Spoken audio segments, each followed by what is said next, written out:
So you come from a family of Studebakers, right? Right, And right. so how do you find your way into coaching and teaching? Well, when I was in elementary school, I was all the kids in my elementary school went to a junior high school in our area. Well, there was a junior high school at South Bend Central High School, and then so when I got out of the 6th grade, I went down to South Bend Central as a 6th grader, 7th grader, and then all 4 years of high school. And some of the phys ed teachers who were coaches and other classroom teachers who were coaches sort of took me under their wing and were really great to me for some reason or other. And I'd go out and get coffee for them and pick up their laundry, from the cleaners uptown and all that. But they took me under wing, and I sort of looked up to them. And from there on, I wanted to be involved in sports somehow. And look what it got me. So you turned down the offer to work at Olivet a few times, but then you finally accepted. What was the change? How did you know that? You've done some research. Good work. Well, Stuart, I was over at Marshall, and when I took the job at Marshall High School, which is just 15 miles south of Olivet here, I wanted to start a wrestling program there. And it kept on being put off. And I wound up being a freshman football coach, a JV basketball coach, a tennis coach. And finally, in 1967, 68, got the program going there. Well, I used to have Stu Parcell, who was the athletic director and football coach here while I was coaching in Marshall, used to come down and check on his student teachers, because I'd have student teachers from Olivet. And he'd come down and check on, see how they were doing, et cetera, et cetera. And then on a particular case in '68, he says, Jerry, he says, how would you like to coach wrestling at Olivet College? And I says, wow. Gee, I was sort of stumped, Here I took all this time, 10 years, to get the program going at Marshall, and I had it for 1 year. And I said, yeah, I'll come up there for an interview. And he says, yeah, he says, I want you to come up there. So I went up there and we talked, et cetera, and I was going to be the tennis coach and the wrestling coach. Okay, so I went back home after the interview and came down the following week to check on Al Nagy, who even worked here at the college in the director of finances, I think it was. But anyhow, he says, we want you to come up again. He says, we're going to offer you the job. So I came up there and they offered me the job, and it was for $8,000. Well, that year we were at Marshall. We were supposed to have a $2,000 increase. And here I had 3 children, 1 on the way. And to take a $2,000 cut, I shook my head and I said, I just don't think I could afford it. And they called me up, Stu called me up after I got home, and he says, Jerry, we really want you. That did it. There was something in his heart, maybe, that told my heart, this guy's really being true to me. And so I went up there and took the job for a $2,000 cut. I was getting $8,000 when I could have been getting $10,000. At the end of the season, or at the end of the year, we went, I only had 5 wrestlers that wound up, we started off with, I don't know, maybe 15, but they didn't really want to wrestle. They wanted to find out what it was about, but I had 5 of them. And at mid-year, one guy broke his ankle working out over in Marshall, as a matter of fact. And so I only had 4, and I told the kids, we're not going to win a match. There's no way. The points at that time were 5 points, and there's no way you can win them. Because we'd be giving up 6, which is 30 points. And so we went 0-13. Oh, I've never had a losing season in my life. Nothing, and everything. For some reason, was always on the winning end. Well, at the end of the school year, the secretary, athletic director, secretary says, Jerry, President Reesmiller wants to see you. I said, oh, okay. Oh my God, I'm going to get fired. And I said, oh, geez, what am I going to do for a job? Well, I walk into his office. He always smoked this big cigar. What a great guy he was. What a great president he was, Dr. Riesmiller. Well, anyhow, he said, I said, Dr. Riesmiller, I said, I understand you want to see me? He says, yes, Mr. Klein, yes. And he hands me this envelope. Oh, God, it must be my walking papers. And we chit-chat, just cheap talk a little bit, and so I start turning around. I said, well, I better get going home. He said, well, aren't you going to open that envelope? I said, well, when I get home. He said, well, maybe you ought to open it now. And I said, oh, geez, I'll probably get into a crash going home knowing that I got fired. What am I going to say to my wife? He said, open it up. So I open it up. There's a check for $2,000. He says, I know you had a hard time coming here. You could have made $2,000 more, but he says, we like the work you did. 0 and 13? Well, you're teaching. You did a nice job teaching with blah, blah, blah. But anyhow, that was the turning point of my life here for about 31 years. Olivet really took care of me. And it was a great term that I had in teaching and coaching. And going off what you kind of just said there, that phrase of "I'll take care of you" is it's something I've heard several times. I've heard you say it. I've heard people talking about you. And can you tell me what all that means to you? That I'll take care of you. Well, when I recruit kids, and a lot of times their parents would be in the office with me too, and we talk about wrestling, and because that's why they're coming to begin with, right? They're visiting me because they want to wrestle, just like any other coach would have their students come in and try to recruit. Well, anyhow, I would always talk to them about the wrestling program because that's what they wanted to hear, and then I'd talk to them about academics, and I'd say to them, well, you're coming here basically because we have a wrestling program and you're a wrestler and you want to wrestle. And you're going to have some great fun with that, and you have a lot of success. You can have a lot of success with it.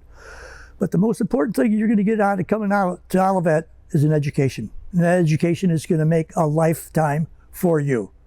And you're going to have a family, get married, et cetera, et cetera. And I says, Olivet's going to take care of that for you. And there's one more thing. If you come here, I'm going to take care of you. What do you mean by that? Well, I'm going to take care of you. I'm going to be on you. I'm going to be after you. I'm going to make sure you're doing the right things. I'm going to make sure you're getting that education and everything is going right. But I'm here for you. You're not going to be able to talk to mom and dad face to face every day. You can talk to me. You have a problem, you're going to come to me, and I'm going to take care of you. And I did try to take care of, if I took care of them, I took care of them. It's something hard to understand. Kids will come back and say to you, I have elementary kids that I had in school, high school kids over at Marshall, and I have students here from Olivet. They'll say, Coach, and I'm sure you've done this to your teachers and coaches and all that. Coach, thanks for everything you did for me. I said, what did I do for you? What did I do for you? We don't know. As a teacher or coach, we don't know what we really do for you other than that good communication and saying, I'm going to take care of you. I love you. You're part of me. You're part of our family. You're part of our tradition. Tradition and love. I heard Brandon say that quite a few times tonight. It just touched me because that's what we say. And anytime I see my kids, we leave, we always hug each other and we say, I love you. Love you, Coach. I think that, to me, that's family. That's what keeps you together. And to build, just again off of that, you were, as a coach, never afraid to tell your wrestlers and your students that you loved and cared for them. Even at the Hall of Fame dinner when I was there, Dave LeBrecq got up there and spoke and told you he loved you, and you told him that too. And so tell me what drove you to be willing to be so open and loving to your wrestlers and have this lasting impact on them? Well, I think going back to your opening question I had some mentors, coaches, who showed me a lot of love and care. They'd pick me up and take me to school in the morning. And I didn't have to walk that far to school, but they'd stop and pick me up. Why? There's some little Polish kid whose mom and dad worked at Studebakers, and all the aunts and uncles worked at Studebakers in South Bend. But there was something that they gave to me that apparently touched me in a way that I wanted to do for others as they did for me in their profession because I was always around them. I wasn't a football player, but I was a manager for the football team. I was a manager for the baseball team, and they treated me like one of the people, one of the team, one of the coaches, and that's why I got into phys ed, because I wanted to be a coach and a teacher. But that and Bobby Robert Allen really made a nice speech. Everybody made a nice speech at that little banquet that they had, but there was a lot of love that was shown, and if you saw, there was always a lot of hugs with all the guys. But I think that's bonding. I think Coach brought it out tonight when he was talking about being together and supporting each other and love. So he talked about it. He's making you people understand love. You know, we talk about love with a woman, with a girlfriend, you know, that type of thing.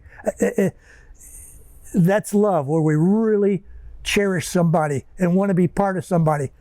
Well, you can be part of a team and you can be an individual and not have any care for anybody. You're not going to get the support from your teammates that you should.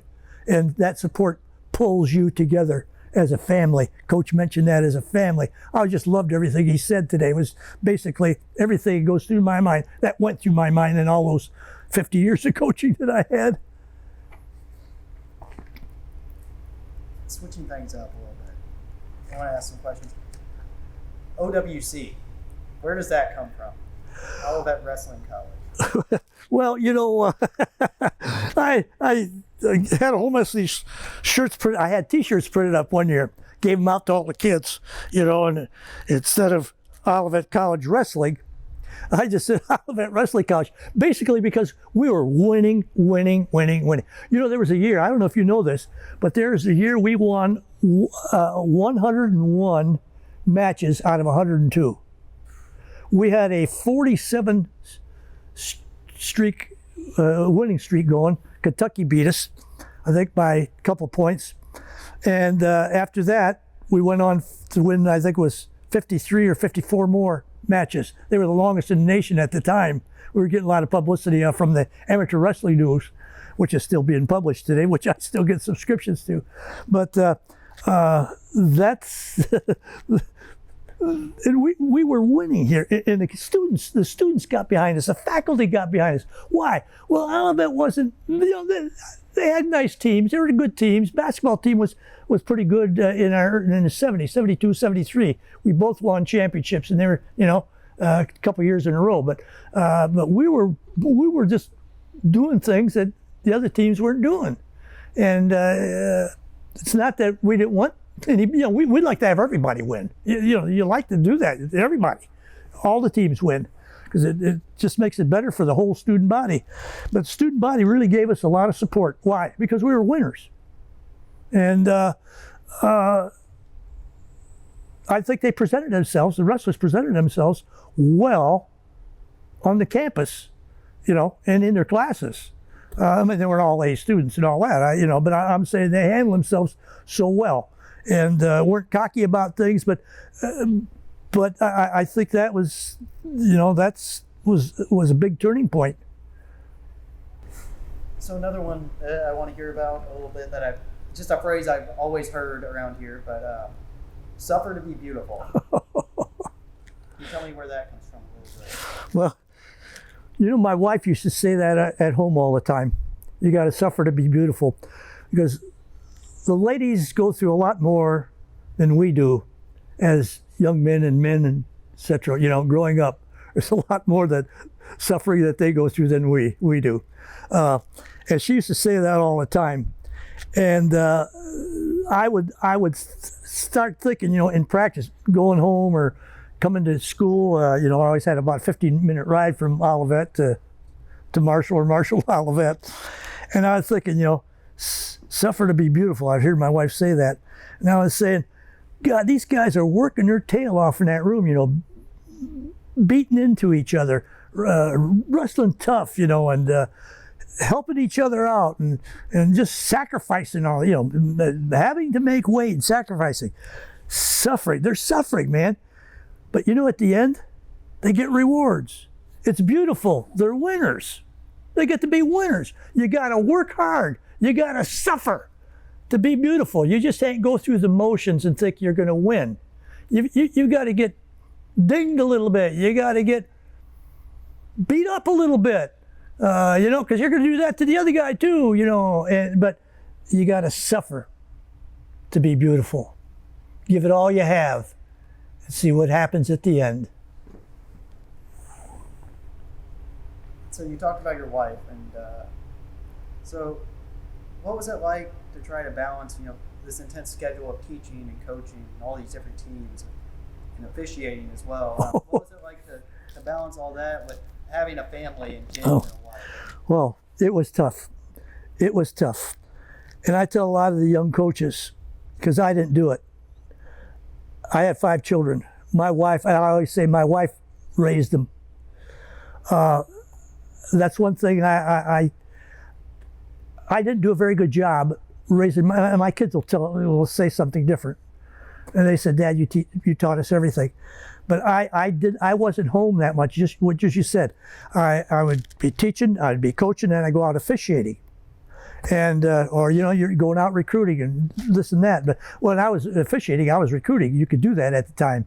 There wasn't any rules on it, but then they came down. But I spent a lot of time away from home during the school year.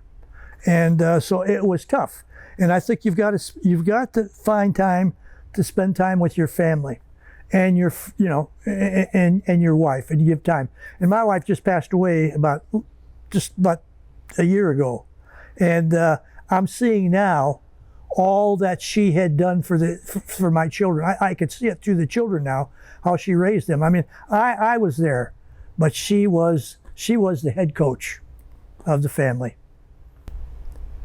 What was it that drew you to your wife so much? Say that again? What was it that drew you to your wife so much? Well, she was very kind, soft-spoken, a hard worker. She came from a Polish family also. I came from a Polish family, although my name is German. That was my dad's father side, came Klein. His mother was a Pesa. Oh my goodness! But anyhow, but she sort of went along with the things that I suggested on dates, going out, etc. I'd say, well, what do you want to do? And she'd say, well, what do you want to do? And I'd say, well, we'll do this. But she always was so compromising, and she was just a great worker. She stayed home and raised the kids, and she got to the point where after the 5th one was in high school, she came here to get her education. She graduated from Olivet, and then went on to KCC, Kellogg Community College, to get her nursing degree. And she worked in the psychiatric department at the Marshall Hospital. I always used to say to her, honey, you don't need that degree. You've worked with me all these years. You don't need a psychiatric degree. That's just a joke, but she liked it. So, what was it about wrestling that, you coached football and tennis and did all these other things, but you started wrestling programs in all these places you went, and you seem to continue to come back to wrestling. What was it about wanting to bring wrestling to other people? What was it about? It's really, maybe you'll understand this, but wrestlers, for some reason or other, can remember just about every match they had with somebody. They can remember who it was. They can remember who beat them, how it happened, but for some reason they have a memory like an elephant. They just never forget. Well, there was something about the camaraderie that I noticed in South Bend Central, the wrestling team. The different types of kids, the different backgrounds they came from, how they blended together and stayed together and became a team.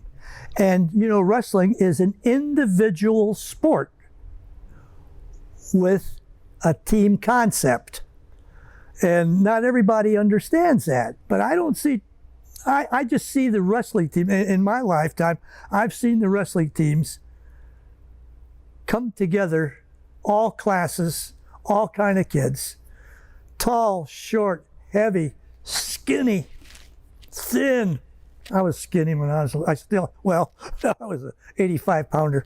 But anyhow, there's just a camaraderie that I just never saw in other sports. During the football season, at the start of the football season, everybody, go, and you're all together and all that. But you just don't get that close to each other because I think there's a lot of numbers involved. Basketball is a little bit different, but once again, you just don't see that bonding. And I think it's that suffer to be beautiful. Everybody has that because they go through it day in, day out. There's no way you could slough off in wrestling in practice. There's no way. And I think it brings people together. I think it brings respect from your teammates, knowing what you're going through. So talk about some of those great teams you coached. What was it on the teams that you remember the most fondly, and you think those were a great team of guys that came together? What was different about those teams? I think it had a lot to do with leadership. And I think just individuals stepping up and grabbing a hold of the team, and speaking up and letting them know what they feel about each other and what they've got to do to be successful, what you've got to do so that we can be successful. Give it your best, pull it together. We'll never criticize you. If you get beat, don't worry about it. If you get pinned, you don't like it, but don't go in a corner and hide and cry, because that's not going to do you any good. Just get there and support us. But I think it's the way, the leadership brought the kids together, and I just think it's the individuals we've had. I don't want to take credit for, for all their winning, because I think they put it together. But I gave them the house to put it together, and they kept that house neat and well organized.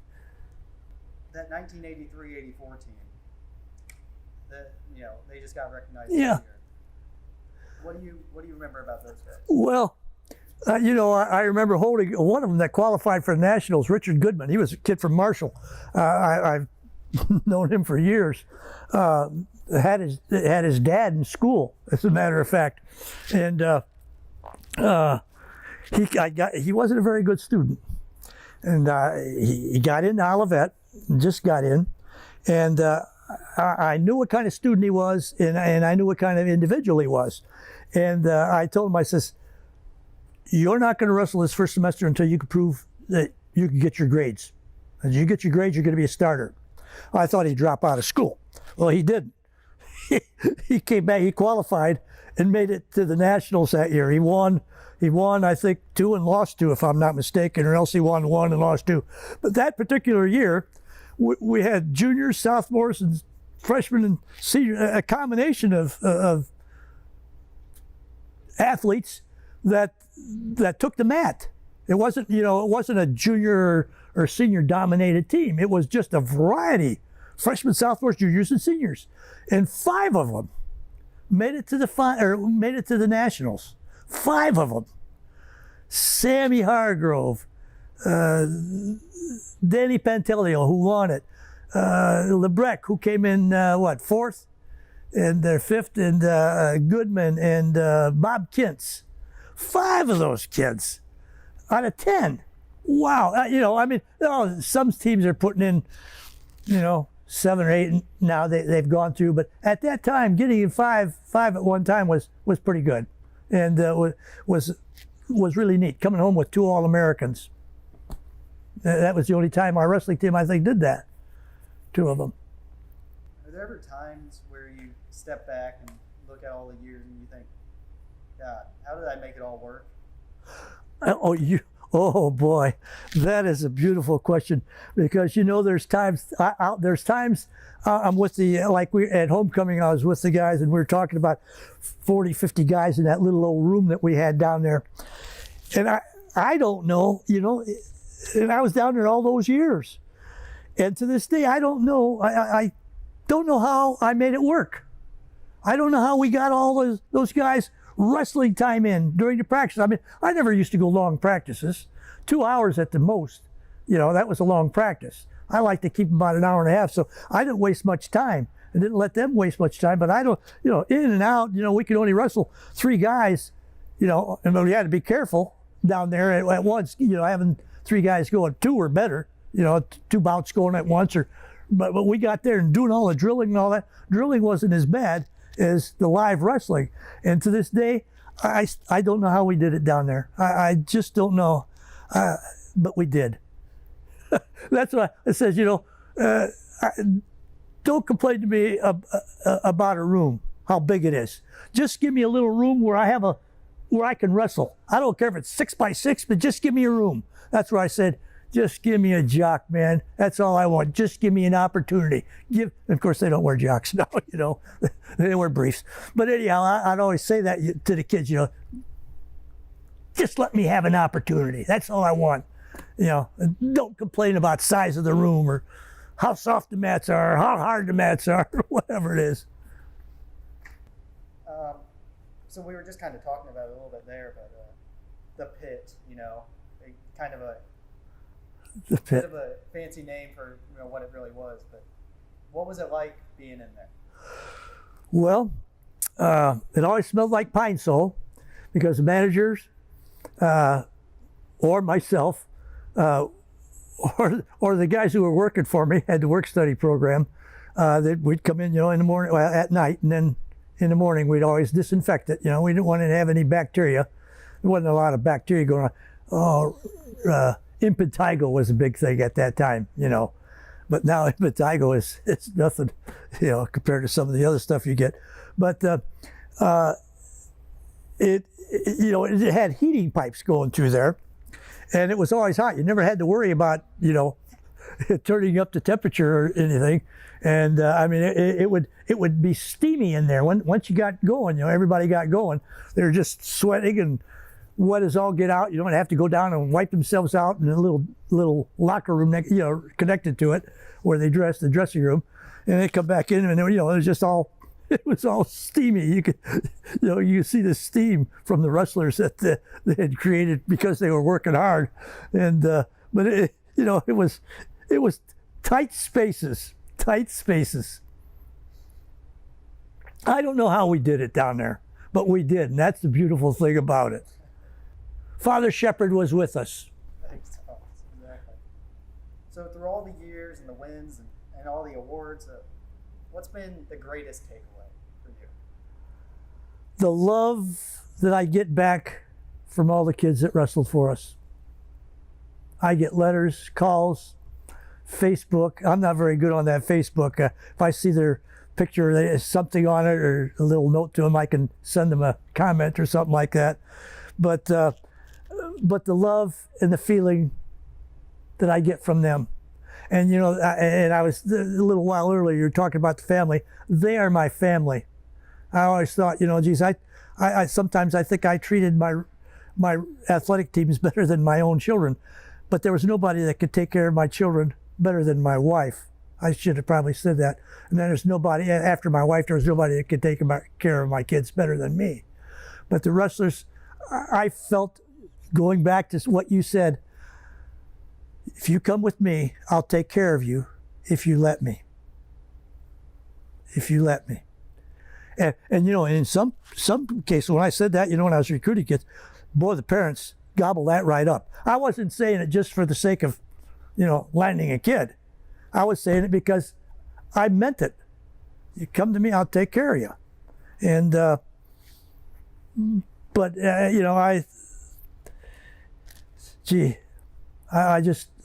I said, the love that they give me back, it's a neat love. I think it's a spiritual. It's very spiritual to me, from the man upstairs, the love he had for us, love we should have for him, blah blah, But I get a spiritual love from our wrestlers. But they're not all holy, I'm sure. I feel like people who get into coaching will do so, and you've even said this yourself, because of the coaches they had throughout the years. And I regularly hear, and you even mentioned it on the ride over here, just how many former Olivet wrestlers there are that are now coaching. Do you see any correlation between the kind of coach you were and the fact that all these guys now want to continue on and do the same things for others? That's a hard question to answer. Other than the fact that, I looked up to the coaches that I had because they were so genuine and showed me so much interest. And hey, they were showing other kids interest too, I'm sure. But somehow it really latched on to me. As I said, my mom and dad were Studebaker workers. They left before I went to school. They came home. I was out playing around. I'd come home, eat, go to bed. I didn't have a lot of time with my mom and dad. And these coaches sort of took me in, not knowing anything about my background, and I looked up to them. They were, I think all little kids look up to people, somehow or other, and they become very important to them. And I think that my coaches that I had in school were very important to me. I saw how they worked with people, how they talked to people, what they did in classes and all this stuff, and how they treated me. And I don't know if that sort of stuck with me without me even realizing it. But I wanted to be a teacher. I wanted to be a coach like them. Actually, maybe one or two more, and I got one more other little interesting thing. But if you could give one message to someone who listens, or if you could give one message to someone that you've taken away from your life, what is the message? A message that was... What's your message to like an audience that would watch this? Have a love for what you're doing. Have a love for what you're doing it for. And have a love for yourself. There's no greater love that you can have than for yourself, other than the Almighty. And once you come to terms with everything in life, and then you realize what you can offer to people in life, and many times you don't know. I don't know what I've done for kids. I don't know what I've done for young men all these years. When they come back and say, hey, thanks for what you did for me. What did I do for you? Well, I think it's the way they were treated, maybe the way they were handled, maybe the love that they saw. And I think I might have told you this, or I don't know if I told you this or not, but after we'd come back from a wrestling meet, there's a lot of times I'd give the kids a hug coming out of the old, after we put our clothes down in the pit. And I'd give them a hug, and some of those kids I'd give a peck on the cheek and say, I love you. So I started saying, I love you. And if I didn't do it, they'd do it to me. And I had a coach who came and helped me out. He wrestled for Michigan State. James Richardson was his name. Real good wrestler. And he came and helped me out for a couple of years just because he missed wrestling. And he was from Eaton Rapids. And his brother was coaching up at Rockford. Well, he left me and took a job at Grand Haven. But when he was with me for a couple of years, and he saw me, he'd be down there in the room when we were leaving and all that, and me seeing me giving those kids a hug and all that stuff. And he'd only been out of college for about 2 or 3 years. He told me one day, he says, Coach, he says, I can't understand why you give those guys a little hug like that and tell them you love them. He said, I just can't buy that. He said, I like everything else you're doing, but he's, for somehow it's a little sensitive to me. Well, 2 years later, after he was coaching Grand Haven, I get a call from him. And he had some good teams there. And he says, Coach, he says, I want to tell you something. He says, you remember what I told you down in the locker room about those hugs and kisses? He says, that's my most important coaching that I do with the kids. That's my most important thing. There you go. And that was really touching. But we're giving them love. And a lot of kids I had didn't have moms and dads, or their parents were divorced. And how many times does a dad tell, well, in my era, how many times does a dad tell his son he loves him and gives him a hug or a kiss? I didn't grow up in that kind of era. And I don't know where I picked it up from other than my old coaches giving me a little hug.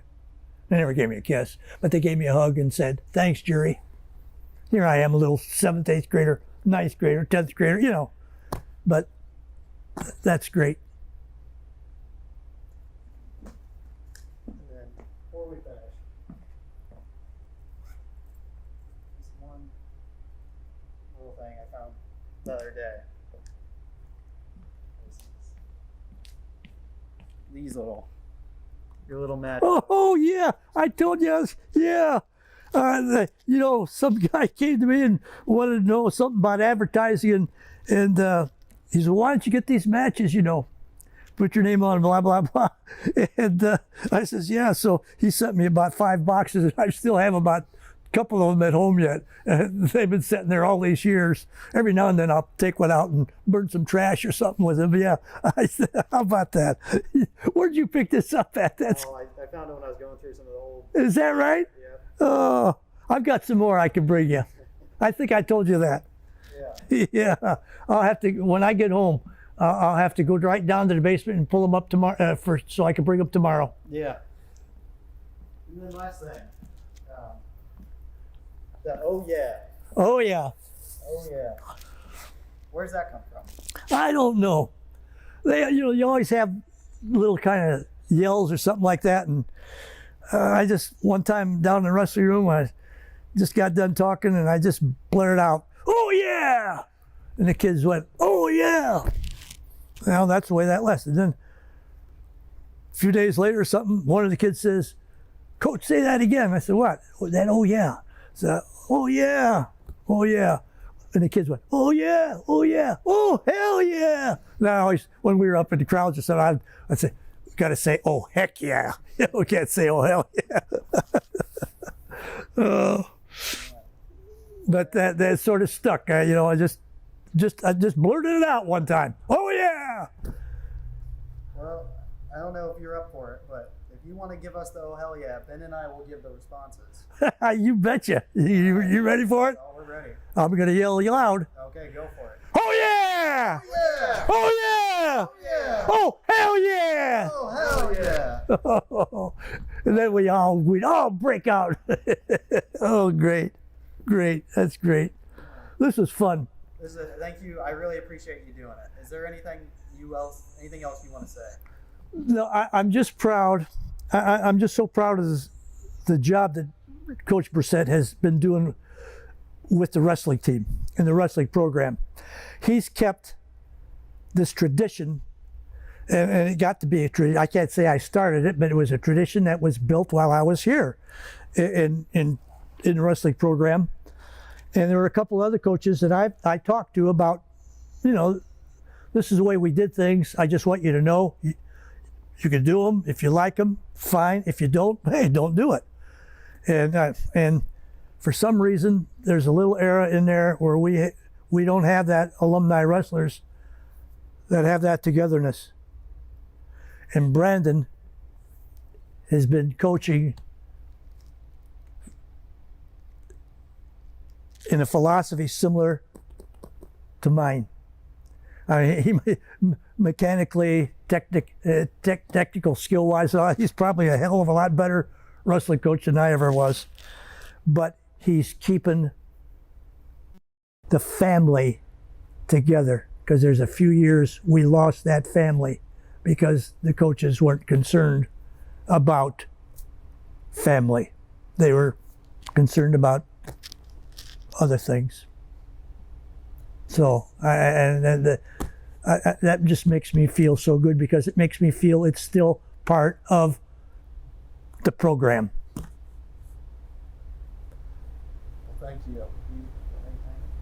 My pleasure. Enjoyed it.